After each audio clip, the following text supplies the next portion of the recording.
As Norfolk Southern Railroad rakes in billions of dollars in profits, the residents of Ohio deal with an ecological catastrophe. I'm staring into the rain.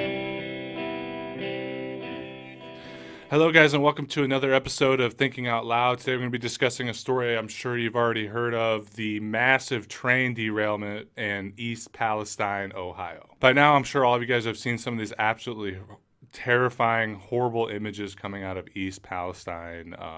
You've probably seen some information about the toxicity. It was a vinyl chloride spill. We're seeing information about fish kills in local streams and rivers. We're talking about the potentiality of millions of people's drinking water being polluted by this highly carcinogenic chemical. Obviously, we've seen the controlled burn and a lot of the plumes that are going over East Palestine and throughout much of northern Ohio, potentially even spreading into other Midwestern states. We've seen some comparison with this incident with the movie White Noise, which came out on Netflix recently. Had a very similar incident in that movie where a train derailment occurred in a small rural town. But absolutely, the images and stories coming out of this are completely terrifying. We're going to get into a discussion of how this, we're going to get into a discussion speculating how this incident may have happened. We're going to, as we always do, bring it back to the story of capitalism and how the greed of capitalists causes these sort of incidents. I'm also going to show some video clips for you of union representatives warning that such a thing would happen. And we also had a reporter that was arrested in East Palestine just for trying to do his job and tell the public what was going on there. So if you haven't heard of the story already and you haven't seen some of the images coming out of it, the first thing I want to do here is show you some of this. Obviously, on the intro clip here, you saw the initial derailment and the giant billowing plume of black fucking cancerous death coming out of it, right? But I have a couple of time-lapse photographs here of the incident. So hopefully you guys can see this. Way there in the backdrop, right on the cusp of the horizon, you can see this very ominous cloud coming up. And then we have this a few hours later, the cloud's growing. In the next image, we have it almost completely overtaking the town. And then finally, we have something here that looks like an absolute apocalyptic event, right? I wanted to show you guys these, and then I want to transition to this, which I came across on Twitter. Now, I can't vet this. I did not see the source that came with it. But in this map here, you can see all the potential counties that may be affected, like their drinking water and their air quality may be affected. It says this is extremely fucking concerning to anyone living in or near the yellow area. The toxic waste from the derailment near East Palestine has already leaked into the Ohio River, which provides water to 5 million people. And I can't necessarily vet that, but nonetheless, it's been interesting to see the absolute catastrophe come out of this incident. It's been interesting to see the rail line's response to it. They straight up brought in a worker and had him take the fall. I believe I've read that the railroad company only offered the township of East Palestine $25,000 for the incident. It's just been really interesting to see the response to this and the relatively complete lack of media attention that it's getting, right?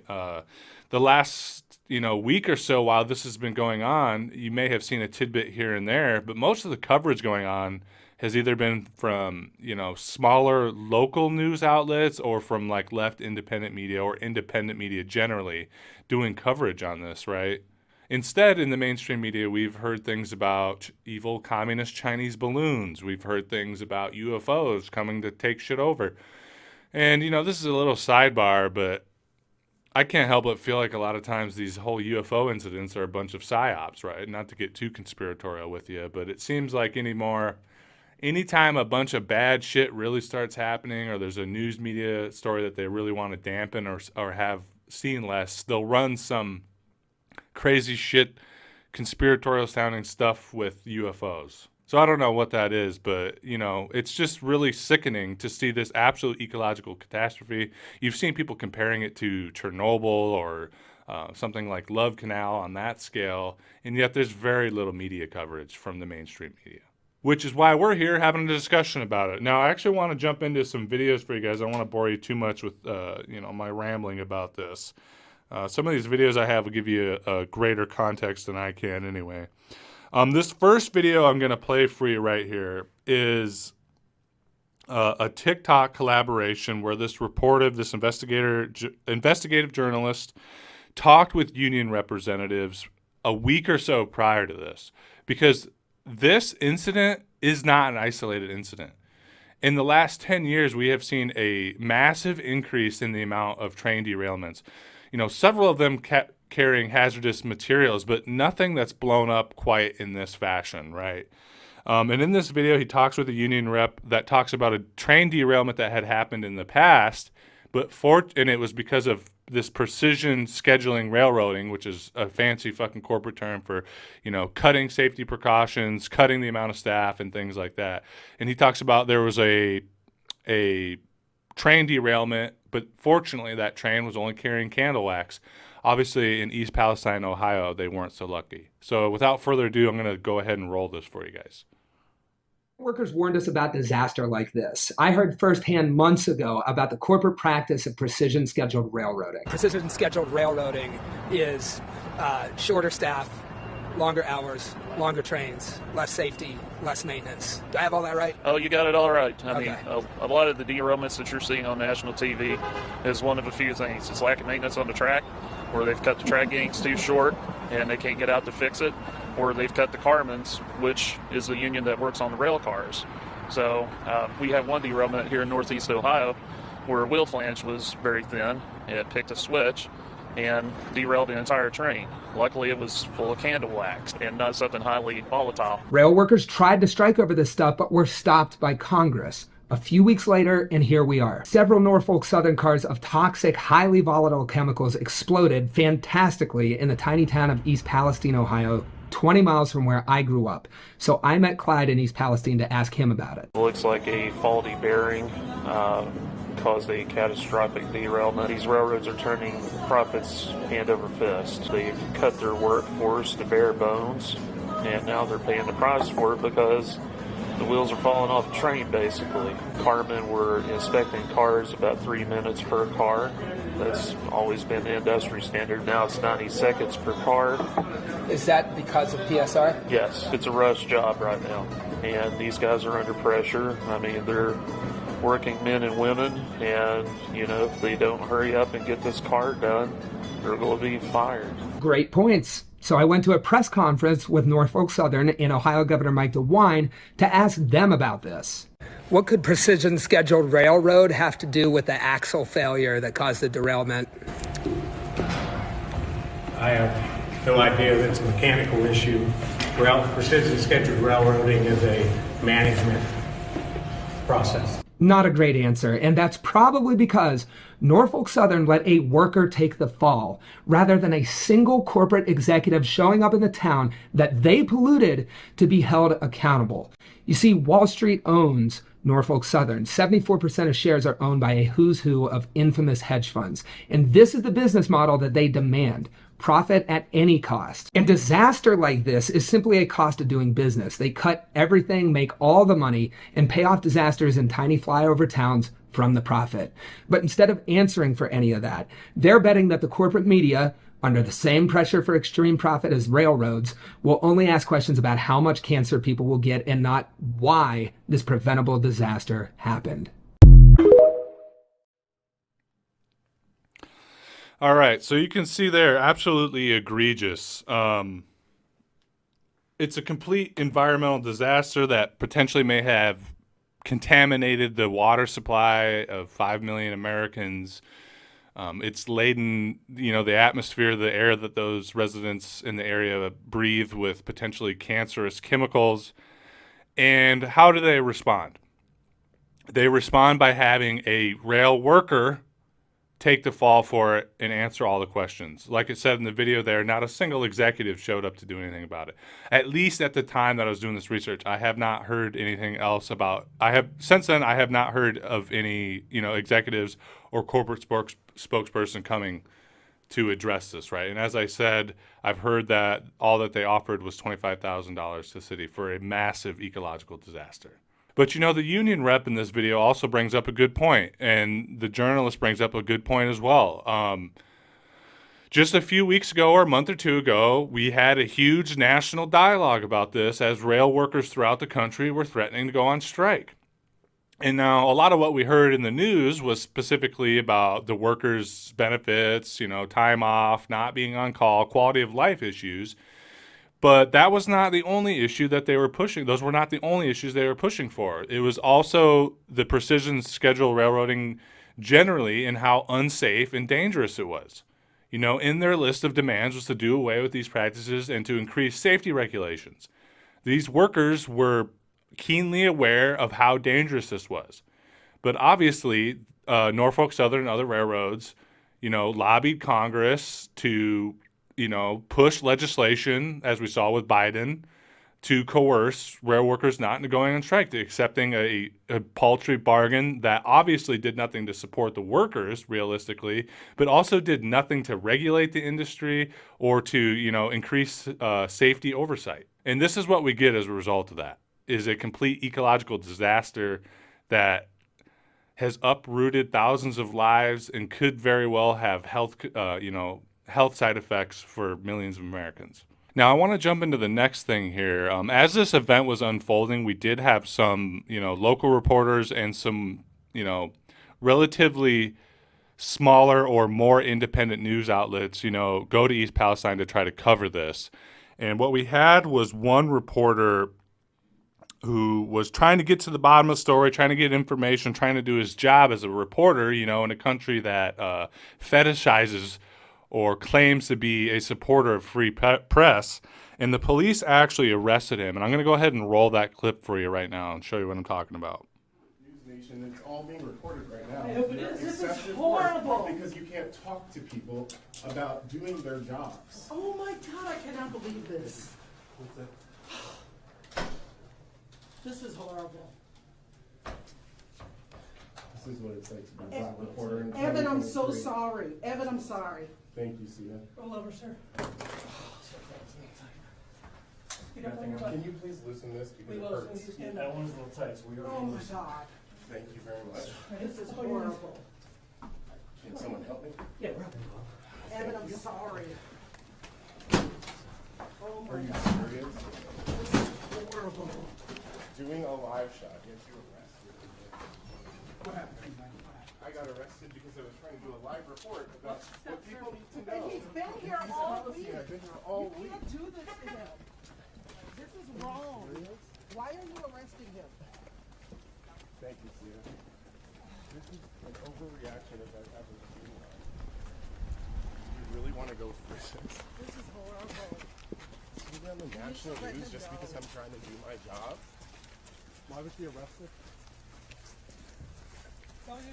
This is his First Why did you Amendment comply right. about doing the First Amendment? You guys are distracting from what the governor needs to tell the It is literally my job to be there. Why are you arresting Evan? Watch your wall. Why are you arresting Evan? He's a national correspondent with News Nation. He's been here on the ground all week covering the story. What is the problem?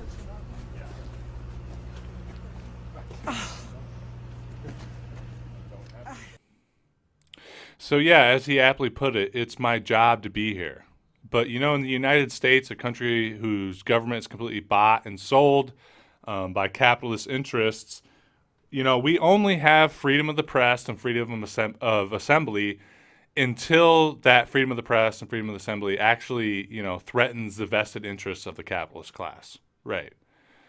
These aren't actual human rights. These aren't rights, guaranteed to us. They're privileges that once we've overstepped our bounds with them, the bounds that they set are revoked from us. But, this reporter being arrested for trying to do a live report on the situation is also indicative of, perhaps anyway, how grave this situation actually is. And the fact that they're trying to bury as much information about it as possible, maybe to stop a panic or, presumably to suppress the dialogue about how dangerous our current system of railroading is, and that, townships like this in cities all across America could find themselves in the exact sort of situation that East Palestine of Ohio is as well. But for a second, I want to go back to that first video and elaborate a little bit on what he said about how these railroads, and it's something I also discussed in a past video about the railroad strike that was fomenting. These railroads are completely owned by Wall Street, right? Big hedge fund managers own the majority of the shares of them, and they, market them and move them around between, different stockholders and members of the capitalist class, right? It's no longer about efficient railroading or safe railroading. It's no longer about providing the best service possible. It's about providing as much profit for shareholders as possible. Now, I have some information here from the actual Norfolk Southern website. I did a little bit of digging. I have this quarter announcement detailing some of the financials of the corporation. This is from January 25th, 2023, so obviously very current. Says Norfolk Southern Corporation today announced fourth quarter and full year 2022 financial results. The company marked fourth quarter and annual records for railroad operating revenue and income from railroad operations. Says here, fourth quarter railway operating revenue was $3.2 billion, up 13%. And income from railway operations was $1.2 billion, up from 5%. In the fourth quarter and throughout 2022, Norfolk Southern made significant progress in our financial performance, service improvement, and engagement with our craft team members, said Norfolk Southern President and Chief Executive Officer Alan H. Shaw. And Alan H. Shaw sure didn't show up in East Palestine, Ohio, did he? Says, our team delivered double-digit percentage growth in revenue as well as earnings per share and achieved record revenue and operating income for the year. And then they gave $25,000 to East Palestine for dumping a shit ton of cancer-causing chemicals into their waterways. Great business model. We also outlined a bold new strategic plan to create long-term shareholder value and a pathway for future growth for Norfolk Southern. Obviously, nothing about providing quality railroading. Just all a nice message, a nice memo to the shareholder class, right? Going on with this here, I have a 2022 summary of the financials of Norfolk Southern. Says railway operating revenues were a record $12.7 billion in 2022, up 14%, or $1.6 billion compared with 2021, driven by an 18% increase revenue per unit. Railway operating expenses were $7.9 billion, an increase of 19% compared with the same period last year, driven by higher fuel prices, inflation, network congestion, and higher compensation and benefits. So they still made record profits and record revenue despite the fact of inflation and high cost of fuel. And of course, they make a point here to blame network congestion, which they are the network. So therefore, they would cause a congestion, probably by cutting staffing, right? And then they make a point to also highlight that the high cost of railroading was caused by higher compensation and benefits, right? Says here, income from railway operations was $4.8 billion, up 8%, or $362 million year over year, an annual record. Diluted earnings per share were $13.88, up 15%, or $1.77 compared with 2021. So they had a nice increase in the value of their shares as well during this time. But that's not all. I also have this here for you. They're making record profits while, cutting staffing and cutting safety regulations and things like that. But beyond the record profits, they also did a stock buyback deal. Says Norfolk Southern Corporation today announced that its board of directors has authorized a new program for the repurchase of up to $10 billion of its common stock beginning April 1st of 2022. The company's current program will be terminated on March 31st, 2022.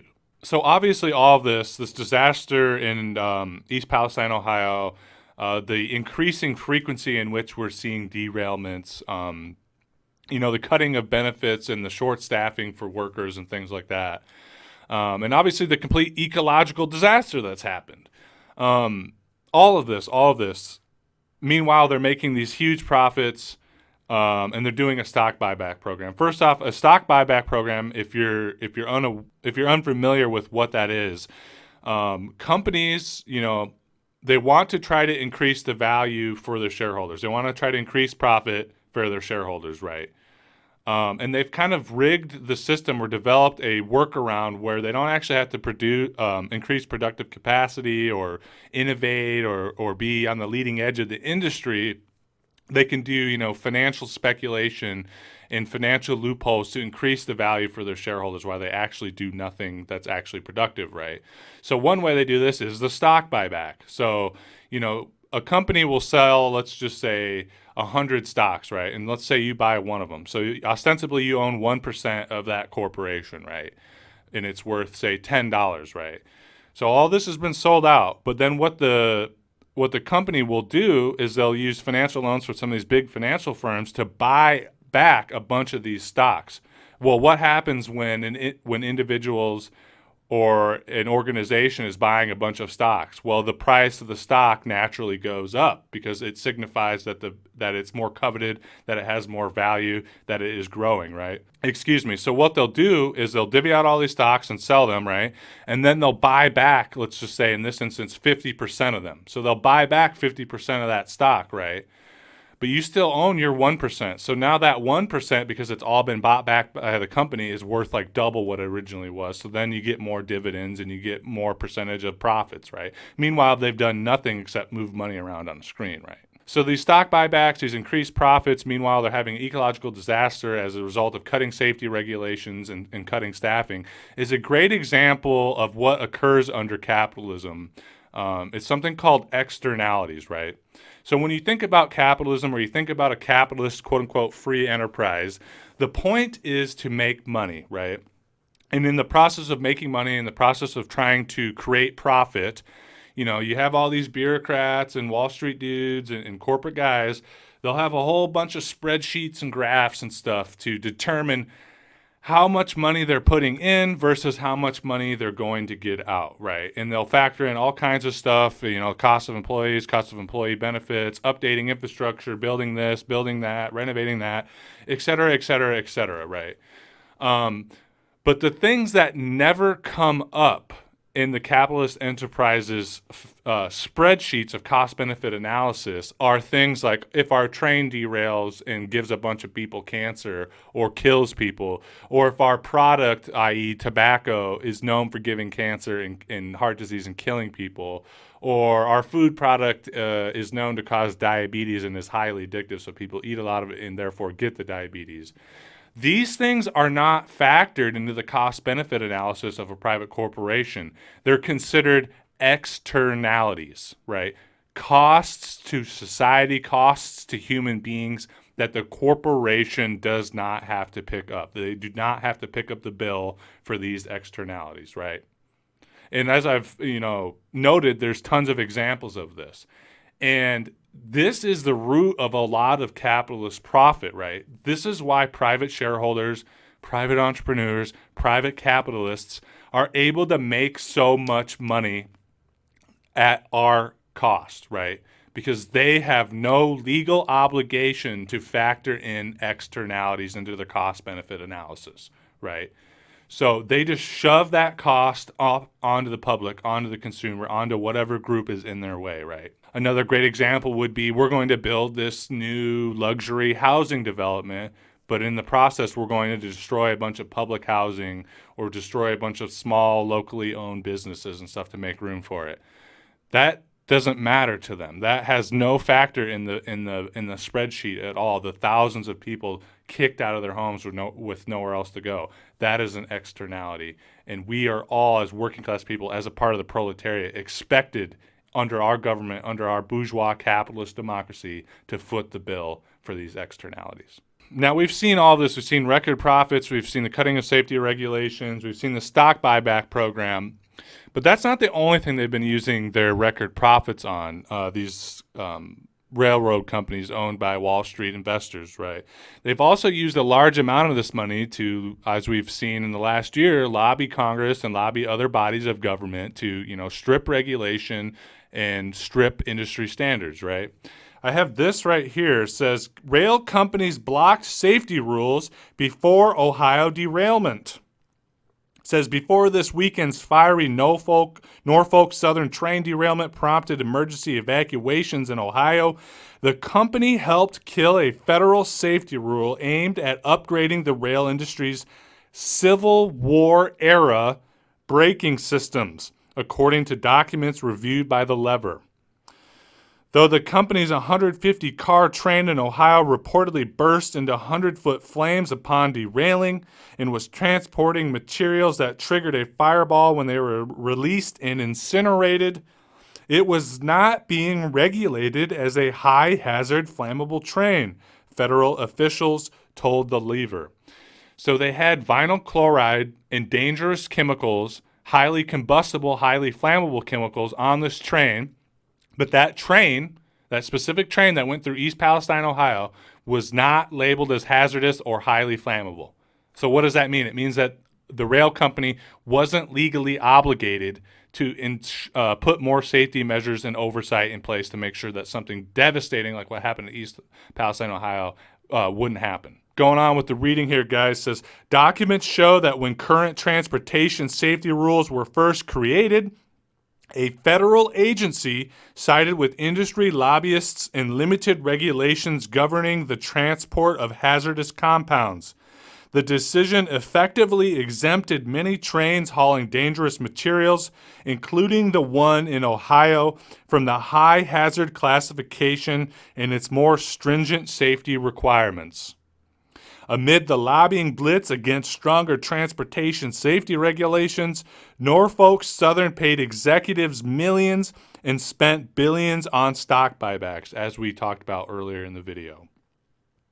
All while the company shed thousands of employees, despite warnings that understaffing is intensifying safety risks.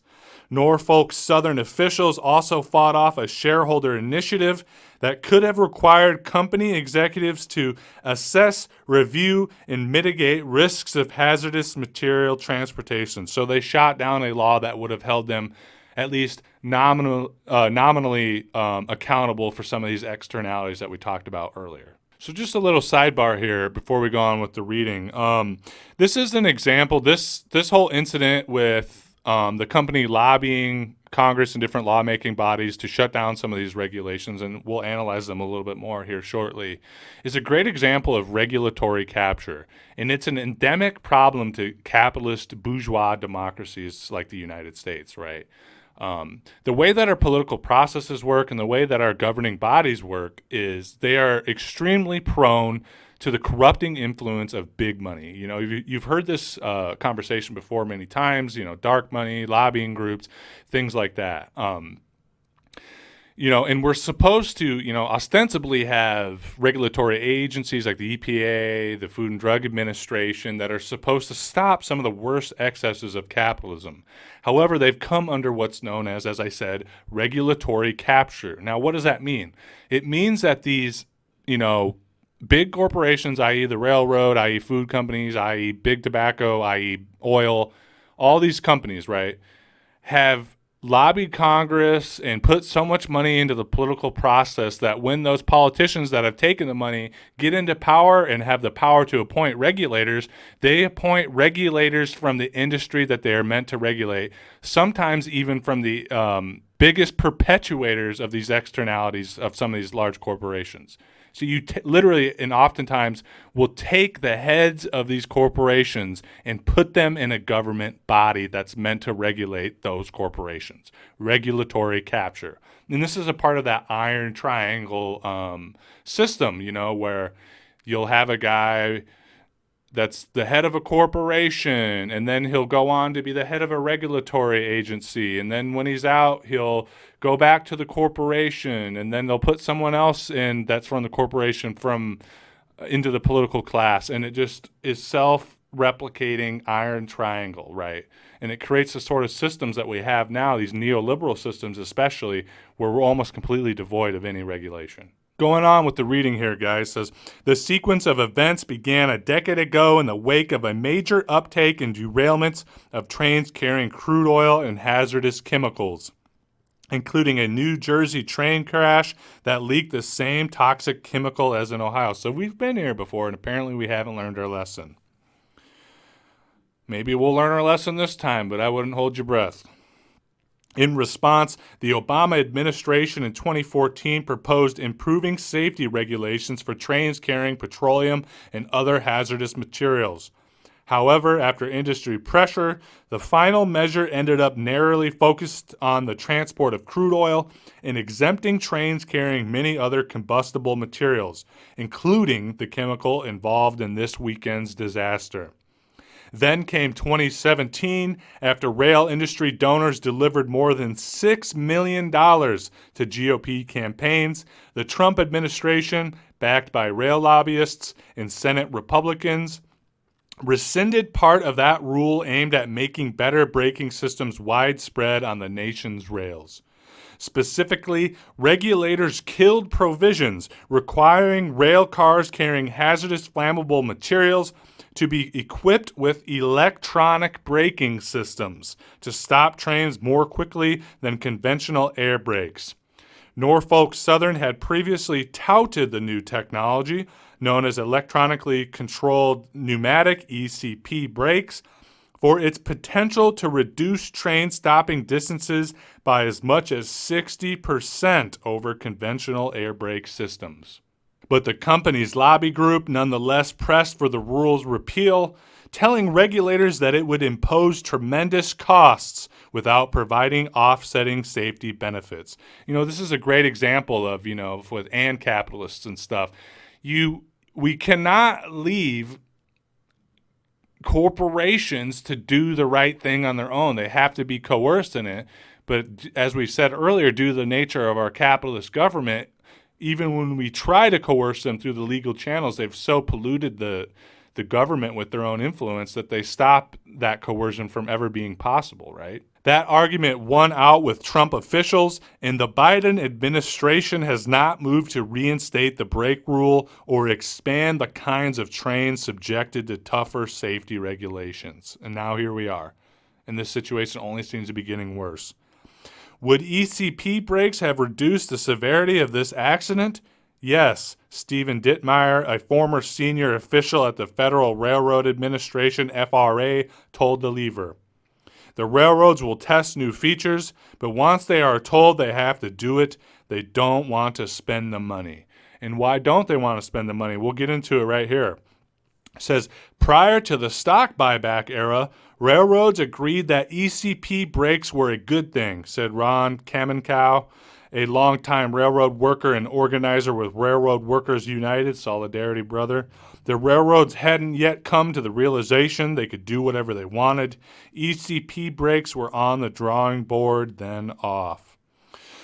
So, yeah, there's this stock buyback era, this new age of financialization of our economy has come by, really since the Reagan administration is when stock buybacks really began, but in the last couple of decades, they've, really taken off.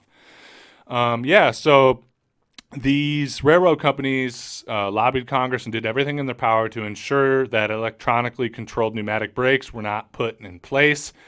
These brakes are a fundamental improvement from the old-style regular pneumatic brakes that have been essentially in one form or another used since the goddamn Civil War.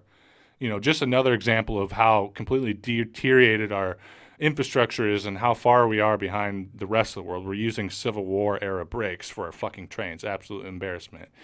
But before this buyback era really started to take off, this new era of financialization really started to take off, we saw at least some care by these railroad companies for the quality of service and the safety of service for the railroads, right?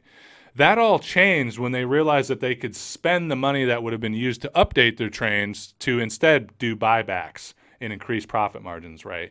Because it's much more it's a much quicker way to increase profits just doing a stock buyback program that does nothing except have a few bureaucrats clicking and making calls and getting on the Wall Street Stock Exchange than completely upgrading your whole railroad system.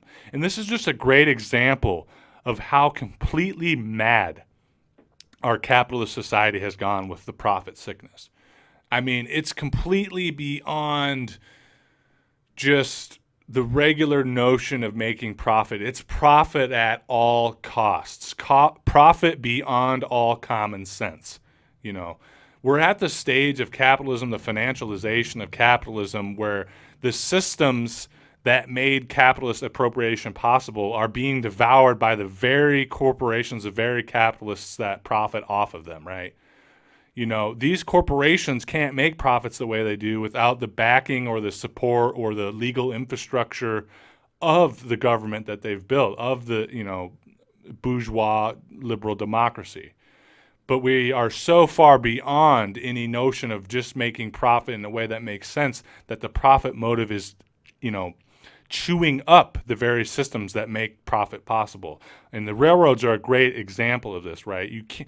How many industries as a whole are completely dependent on their profits by being able to ship their chemicals, in the case of East Palestine, or crude oil or food even, by having access to safe and efficient railroading, right? So many industries, most industries dependent on that. And yet the financialization, the profit sickness has so taken over the minds of, you know, the railroad capitalists that they aren't even able to do that now. I have one more little segment here that I just want to read for you because it just really drives home how far behind we are in the railroading industry and how completely deteriorated this industry has become. It says, fast as the speed of light, the vast majority of the nation's trains continue to rely on a braking system first developed in 1868, and obviously it's probably been updated and made slightly more efficient over the years. Trains equipped with these traditional air brakes make emergency stops more slowly and with higher rates of damage than trains equipped with ECP brakes, according to both safety advocates and the Federal Railroad Administration. While air brakes stop train cars individually as air pressures move sequentially from one car to the next, the ECP brakes operate using an electrical signal and can stop an entire train much faster. So, you know, these brake systems electronically make every single train stop all at once or in a sequential manner that makes more sense and is more quickly. The brakes that we're using that stem all the way from the Civil War era, 1868, do it one car at a time. So you can, you know, kind of visualize, even without being an engineer or somebody that's, you know, knowledgeable on this subject, how much more slowly that would cause a train to stop and how much more dangerous it could be. But yeah, guys, that's really all I have for you about this story. You know, it's been all over in a lot of our left-leaning timelines, you know, those of us that actually follow independent media. And I wanted to have a discussion on it because it's a great example of just how sick this capitalist system has gotten, just how deteriorated and far behind the American empire has gotten in terms of, you know, modern industries like railroading and things like that. Great example to examine externalities as they, you know, relate to the capitalist system as a whole. As I noted earlier in the video, externalities apply to a lot of things, and, you know, externalities are all something that each one of us has had to foot the bill for over the years, be it from our, you know, quality of food to our infrastructure to the, you know, cost of our healthcare and things like that. These are all examples of externalities, and externalities are something that will continue to be with us until we develop a system beyond capitalism that prioritizes human beings over profit. But yeah, guys, like I said, that's all I have for you. Drop a comment with your thoughts on the video. Drop a comment with this whole, you know, instance. If you have any more information on it, I'd love to hear from you. Maybe I can do an addendum or an add-on video later on if you guys have any new information for me or for the viewers. So drop a comment, let me know what you think about it. Don't forget to like and subscribe. And don't forget you can support my independent media work on Patreon at patreon.com/entitledmillennials. You can join up there for as little as $1 a month, literally less than a cup of coffee, and it would make a huge difference to me. You know, our patrons get early access to all videos. They get thanked in every video at the end of every video that comes out. They get behind-the-scenes content, exclusive posts, And most importantly, they get to have direct input and a direct say in the direction that they want this channel to go. They get to, have input on the sort of content they'd like to see. They get to provide me with, direct criticisms, and they get to be part of a larger community that's helping shape this channel as a whole. But guys, as always, it's great hanging out with you, and I'll speak to you again soon.